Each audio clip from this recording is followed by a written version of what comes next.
किया है कुटकी का और कोदो का है 2,500 प्रति क्विंटल। ये सब 250 और 300 रुपये प्रति क्विंटल में बिकते थे। मतलब मैं किराने वाला हूँ इसलिए मुझे मालूम है। और ये एक राज्य सरकार ने बहुत अच्छा काम किया, श्री अन्न फेडरेशन बनाने का निर्णय लिया है।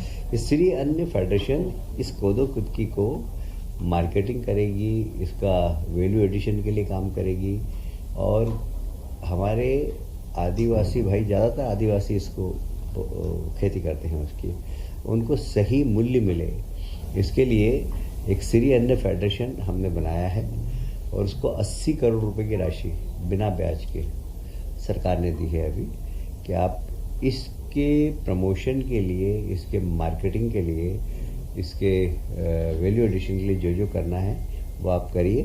तो एक बहुत बड़ा लाभ हमारे वो आदिवासी बंधु जो कोदो कुटकी बेचते थे उनको देने का काम हमारी सरकार ने किया है। रेशम समृद्धि योजना, ये भी एक समय में हमारे यहाँ काफ़ी होता था पर धीरे धीरे कम हो गया। इसमें पहले राज्य सरकार प्रति एकड़ लागत मूल्य 3.65 लाख प्रति एकड़ लागत मूल्य मानती थी। अब हमने इसकी लागत मूल्य 5 लाख कर दी और उस वक्त किसान का अंश होता था 1.56, 1,56,000। अब हमने उसको 5 लाख कर दी और किसान का अंश भी कम किया है। अब किसान का अंश हो जाएगा 1,25,000 जनरल किसान का और SC/ST के किसान का सिर्फ 50,000। ये भी रेशम केंद्र के रेशम के उत्पादन को बढ़ाने के लिए किसान अपने उत्पादन के साथ साथ एक कुछ नया काम भी कर सके और इसलिए ये कृषि रेशम समृद्धि योजना जो लागू की है, ये आम किसान भी इससे जुड़े और रेशम के आधार पर अपनी खेती के साथ साथ ये भी एक खत्म हो जाएगी योजना जी इस साल खत्म हो जाएगी। क्या हर सरकार ने 5 साल के लिए लागू की है, हाँ। 4 साल से सोते रहे, लागू नहीं किया इसको। कर दिया ना? तभी किया राजस्थान। हाँ, फिर कर देंगे यार, काहे में चिंता करते हैं।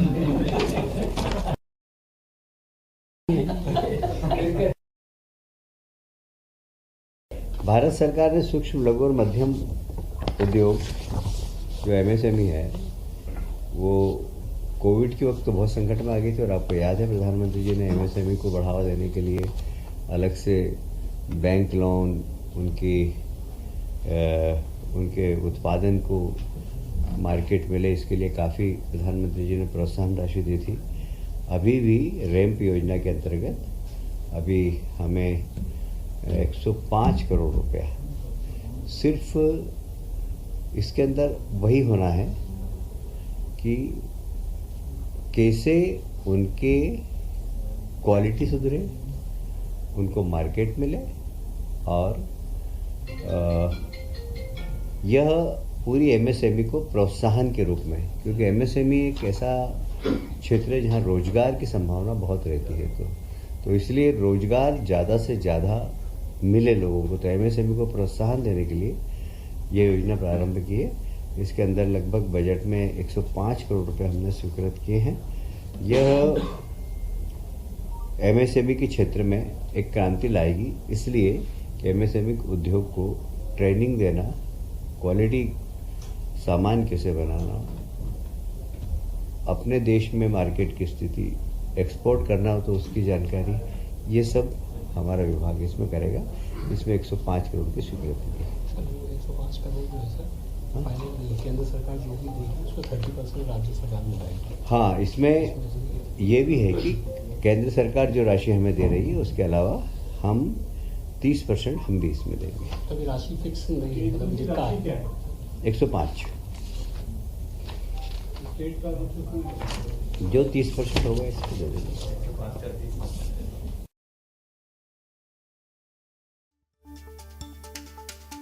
आपको याद होगा हमारे एक विधायक थे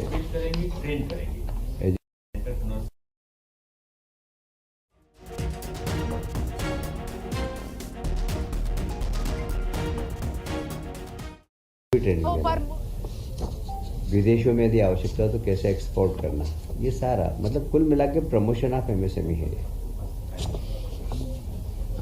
एक आपको याद होगा, हमारे एक विधायक साथी हैं मधु वर्मा जी इंदौर के, उनको वो सीवियर अटैक आया था और एक उनके गनमैन थे उनके साथ में उस वक्त, 15वीं वाहिनी के श्री अरुण सिंह भदौरिया।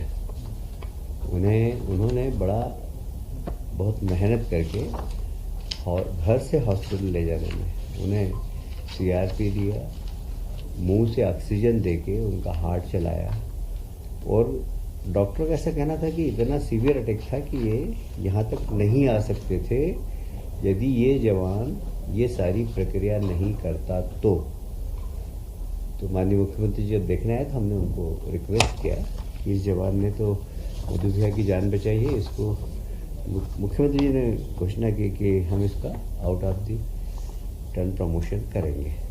विभाग में इस प्रकार के प्रमोशन कभी भी नहीं हुए आज तक।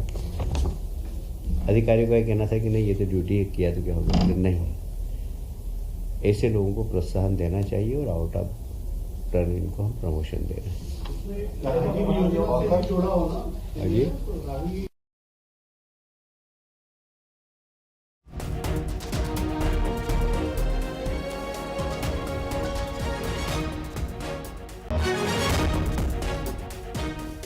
मोहन कैबिनेट ने कुछ अहम प्रस्तावों पर मंजूरी लगा दी है कि पेंशनरों को पेंशन में वृद्धि की जाए। तो इस बार हमने 5वें और 6ठे और 7वें है ना, 6ठे और 7वें वेतन आयोग में इनकी पेंशन बढ़ाने का निर्णय लिया है। इसमें सरकार को लगभग 170 करोड़ रुपए का बजट प्रावधान करना है।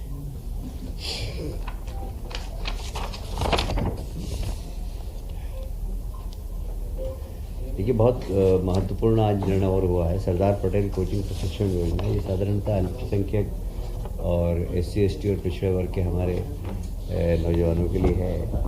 इसमें काफ़ी दिनों से एक लोगों की मांग थी विद्यार्थियों की, क्योंकि बहुत बड़े बड़े कोचिंग क्लास, बाहर के कोचिंग क्लास में हम कोचिंग नहीं कर पाते हैं। तो हमने उन सब रजिस्टर्ड कोचिंग क्लासों को जो नेशनल लेवल की हैं उसमें भी प्रशिक्षण प्राप्त कर सके, इसलिए उन सब का रजिस्ट्रेशन करने का पहली बार निर्णय लिया है। दूसरा, उनके आवास के लिए, यदि वो शहरी क्षेत्र में पढ़ते हैं, ग्रामीण क्षेत्र के लोग आते हैं तो शहरी क्षेत्रों में पढ़ते हैं, तो उनके आवास का किराया भी सरकार देगी। तो 1000 रुपये उसके लिए भी हमने प्रावधान किया है कि वे प्रशिक्षण प्राप्त करें किसी भी प्रकार की प्रतियोगी परीक्षा के लिए। तो वे अगर शहर में आकर रहना चाहें तो रहने के लिए सरकार उनको 1000 रुपया प्रति माह देगी। ये लगभग 5000 से ज़्यादा युवा यहाँ पर इसमें अभी तक हमारा अनुमान है कि लेंगे, वो इससे ज़्यादा भी हो सकते हैं। कितने भी युवा भाग लें, हम सब हाँ OBC है ना।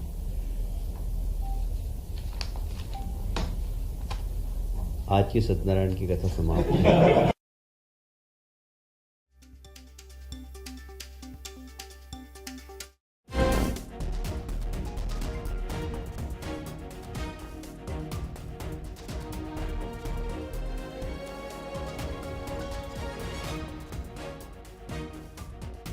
तो बड़ी खबर आपको बता रहे हैं, कैबिनेट में भावांतर योजना को मंजूरी मिली है। इसके अलावा मोहन कैबिनेट में किसानों के लिए कई बड़े फैसले लिए गए हैं, कई प्रस्तावों पर मोहर लग गई है। किसानों को लेकर कैबिनेट में बड़ा फैसला लिया गया है और किसानों के हित में सरकार ने बड़ा कदम उठाया है। छोटे उद्योगों को बढ़ावा दिया जाएगा और ये कैबिनेट की मीटिंग बहुत ज़्यादा खास रही है। इसमें हर किसी को दीपावली से पहले जो है खुशखबरी देने की जो कोशिश है वो पूरी की गई है सरकार की तरफ से।